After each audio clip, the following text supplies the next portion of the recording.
Hello, reporting live from the smallest room in my house, my bathroom. Hey, before you change the channel or go wherever you want to go, hear me out.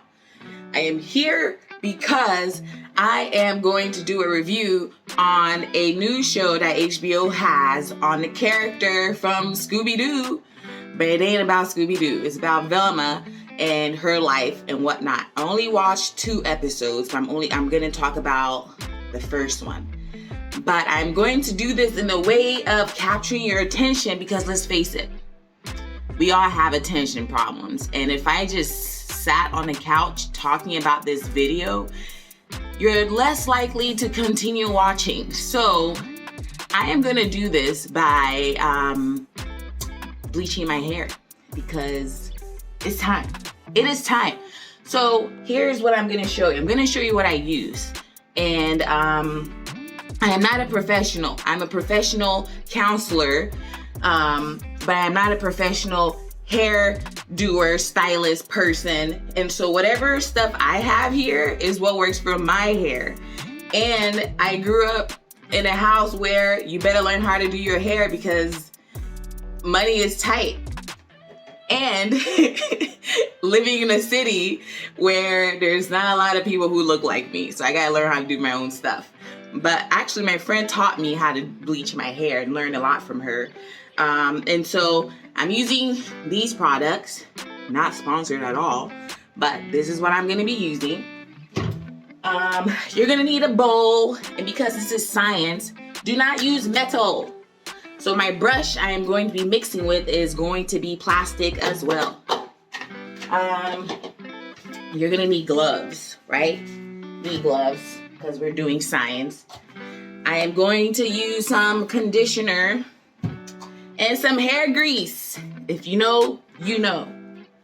We're gonna use this comb a little later. Some people may know why I have this plastic bag. But I will show you why it's needed. You're gonna need a paper towel because things will get messy at some point. Are you still there? Okay, please stay there. You're gonna need a mirror. This is one of 2 I'm gonna use because I gotta see the back of this head, y'all. I gotta see the back. And then a towel. So we have our towel here.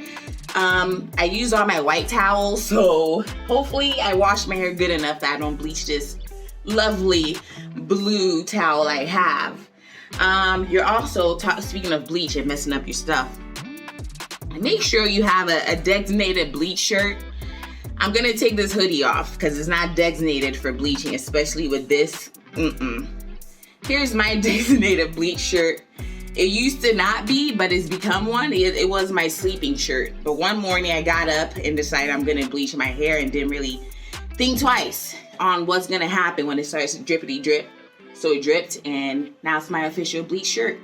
So I think those are all the materials. I'll see you shortly. I'm gonna be mixing the stuff that I need and then we'll go. I gotta change my shirt too. Okay, the back is darker. I'm gonna start with the back, right? That's where I'm gonna hold this mirror and apply it to the back. The blonde is not going to get bleached just yet. So we're gonna start here and wait about 10 minutes, okay? So, gonna wear my gloves. I'm just gonna wear one right now. Usually I just need one actually. So, we're here to talk about Velma, aren't we? I don't know if I should. This is hard. This is a bit difficult. So Velma, the first episode I watched, there's a lot going on. And I'm actually gonna pause this for a second.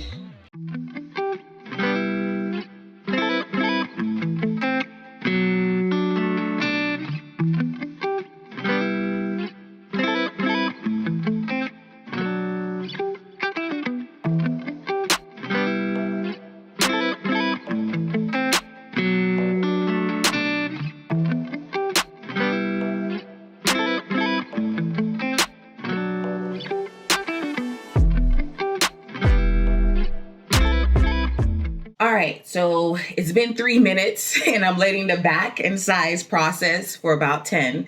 So working fast here. So while we wait, I want to say my goal is to psychoanalyze Velma Dinkley. That's a fun name. And let's just say I'm psychoanalyzing, but I'm not going to give Velma a actual diagnosis, because let's say she doesn't have insurance, or she has insurance but doesn't want me to use her insurance. Therefore, I don't need to have a diagnosis, but I can say, this is what Velma is struggling with. And if she were to come in my office, what are some things we can work on, right? We don't need a diagnosis for that. We can just see what some issues are and go with that. And so, yeah, I'm trying, I can't lean back and bleach this white chair. Okay. Anyway, so I took some notes, so I'm going to look away from y'all for a bit.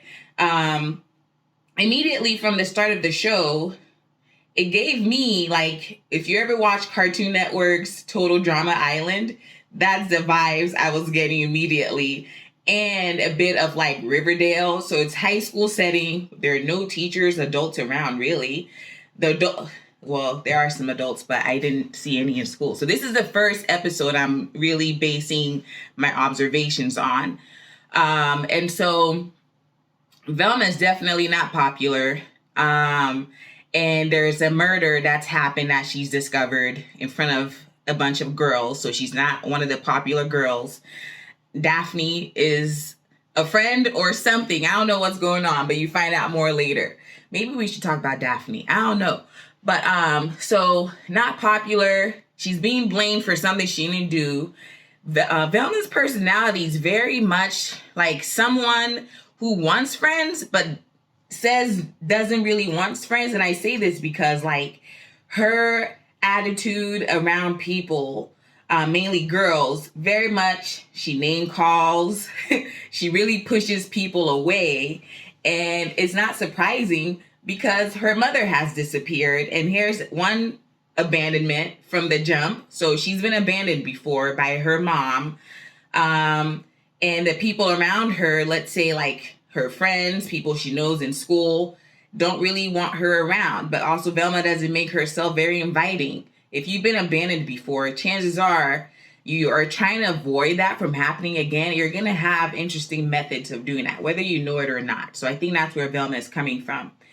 And then her dad also is someone who seems, I don't know, that is interesting, but definitely doesn't really give Velma a lot of attention. And you notice that with he has a girlfriend who's younger and pregnant. And this girlfriend is, let's say, grabs attention very well. And so Velma is really not seen. And so Velma tries to hide by her humor. Velma tries to hide through her, just even the way she dresses is noticeable, but she's just very much covered up in a way of like, don't notice me, but I also want to be noticed. It's interesting. Let's see, what else did I write? Oh, so her dad also calls her names, by the way. Not really concerned about her mom who's missing, which would be his wife. Seems to be moving on just fine. And you really get to notice how Velma blames herself. She also has these visions that come up. And at first I was thinking, could she be hallucinating? And I wasn't really sure. And I say I'm not sure because we can have like these images that pop up in our heads and stuff like that. That doesn't mean we're hallucinating. It means we're having just very intense things pop up. And later on it comes up because this kept happening more and more. And Velma talks about like being very much, when the images would pop up, Velma would say, it's not real, or you're not real. So whatever that image is, we just see a creepy hand on her. So that's where I'm questioning, like, wait, is this a hallucination? So she's having like a very visceral reaction to what is happening. So something that comes up later is, yes, she is hallucinating because she actually says it. So I'm like, okay, awesome. That is what's happening. Awesome in a way of, okay, we figured something out. That's what I mean. And she's very much insightful in a way of, or aware why she hallucinates. And her hallucinations are promoted by feelings of guilt. And later on, we find out, we see the full image of this vision she sees. It's basically an image of her mom. You see her mom, but then her mom expands into this big, scary monster with things. It's pretty disturbing, actually. And she identifies that it's really triggered by her association of solving murders or solving mysteries. Like, Velma blames herself for her mom going missing because Velma, being a natural, inquisitive person, ruined her own Christmas surprise. And for that reason, she didn't have a Christmas present to open. So her mom willingly left to go find her present so she can have something to open. Well, her mom does not return. So therefore, Velma never opened that present. Velma, again, blames herself. That is, blames herself for her mom going missing, because had she not done this, then this wouldn't happen. So now, someone who's experienced trauma in a way of her mom going missing, emotional trauma like that, she is associating that, oh, when I do this behavior, then this happens. So now she's avoiding, which is very common for people who've experienced trauma. You avoid. You're not going to be around people who remind you of the incident or the trauma. You're not going to be around or do things that's associated to the trauma itself. Like, have you ever, like, think about your memory. You hear a song and sometimes it takes you back into a time, whether it's good or bad. That's association. So that's where Velma is coming from in really saying, I'm not going to solve mysteries anymore because every time I do, this is what happens. Which is true. She gets really triggered by it. So how does her hallucinations really impact her?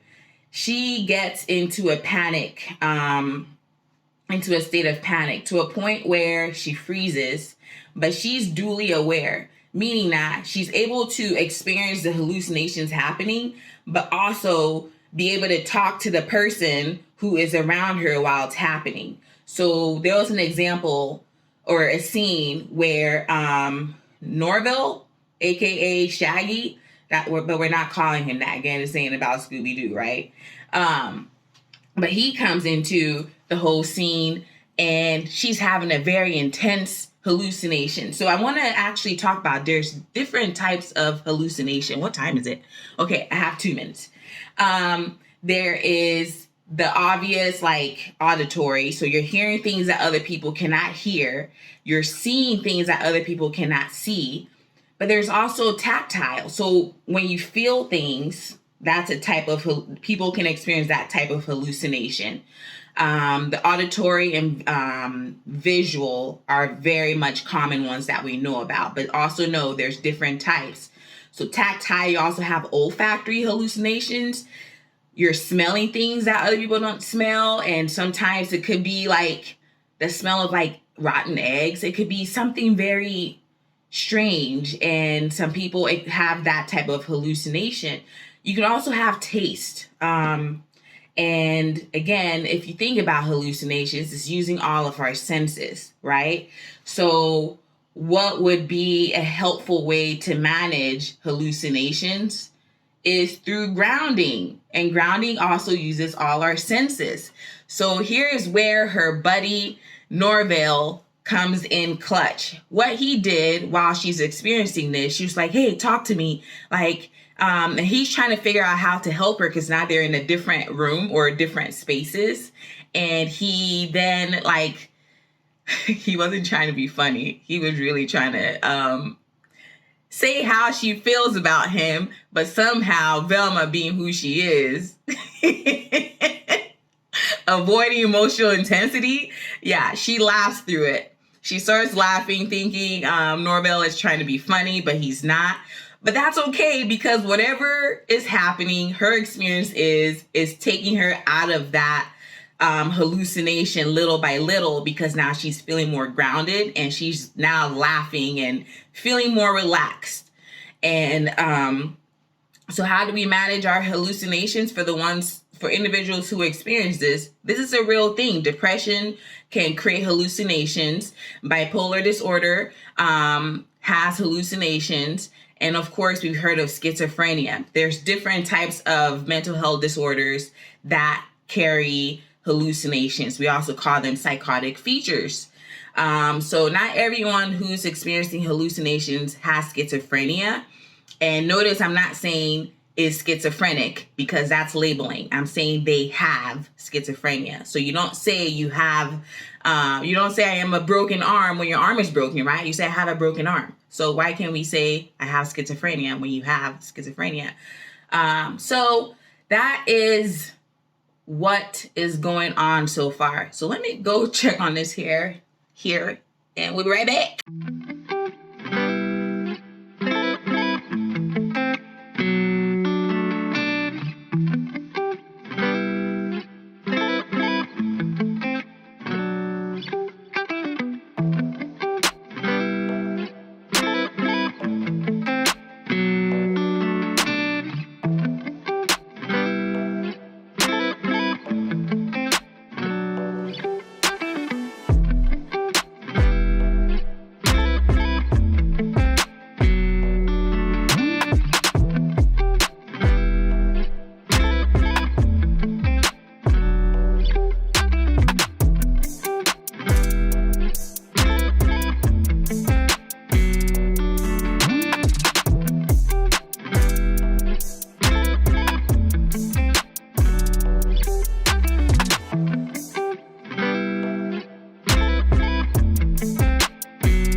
Okay, so I have like, let's say 3 to 5 minutes before I go to the next step. And I want to talk about Velma and her belief system. So Velma, again, she has some awareness into herself, which is always great for therapists because we get to use that to really jumpstart the work, right? But if you don't have insight going into therapy, that is okay. That is what therapy is about. You get to learn about yourself and gain some new insight. And so some of her belief systems, and I haven't explained this yet, but we all have belief systems that we created, whether it is good, bad, neutral, whatever, however you want to label it, we all have it. And it's because of the experiences that we have. So for someone like Velma, who's been abandoned in several different ways in her life, she feels like a burden. In some ways, she blames herself for why people are not around or why people don't want to be around her. So she feels like a burden. She believes that she's a loser and nobody likes her. So if you're saying things like this to yourself constantly, and throughout life, your experiences are giving you hints that this is true, you get to store that in your brain, and that is the lens in which you use to move about in life. It shows up in your relationships. It shows up in several aspects of your life. So you can see it throughout this is the first episode I'm talking about. Velma spends a lot of time by herself. Velma does not see the people who actually want to spend time with her. Velma sees how people don't want to be around her, and the people that she wants to really be close to or kick it with don't really have the time and space for her. So she is spending her time really focusing on the wrong stuff. And at some point in the show, she gets this sense of liberation when she realizes that, what has she realized? She realized something, and I'm just spacing it right now, chemicals. And her realization really took away, whatever she realized helped her. It took away a bit of that blame, a bit of that guilt, a bit of that shame that she was carrying, and she felt lighter. So what Velma did, and you know what Velma dresses like, she goes to school more open as far as like how she's looking. She appears more confident. She appears more free.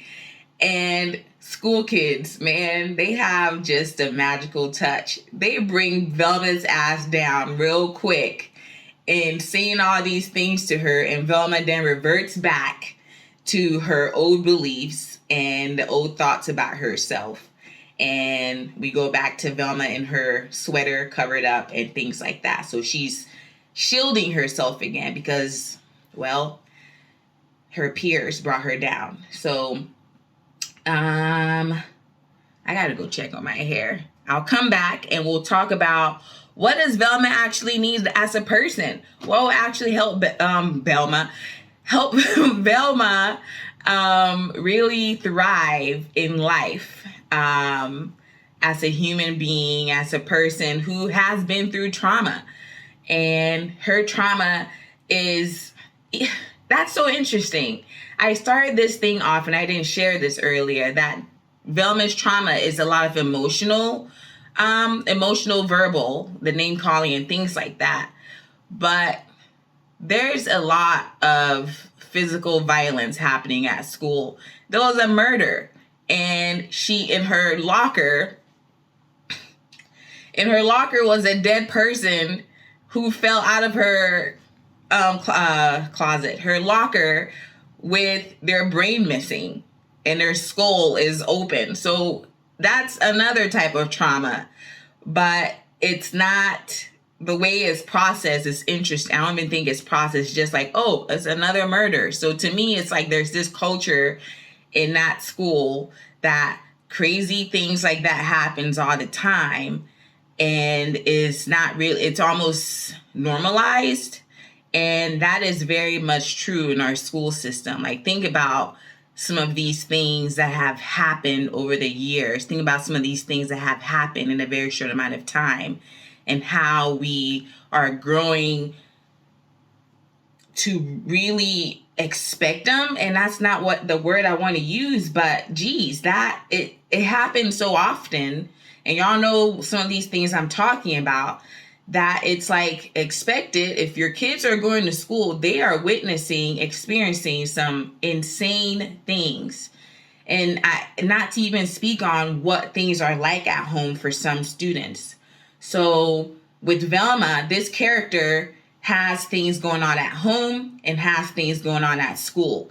So where is her place of peace? So let's talk about what Velma needs in her future once I figure some stuff out here.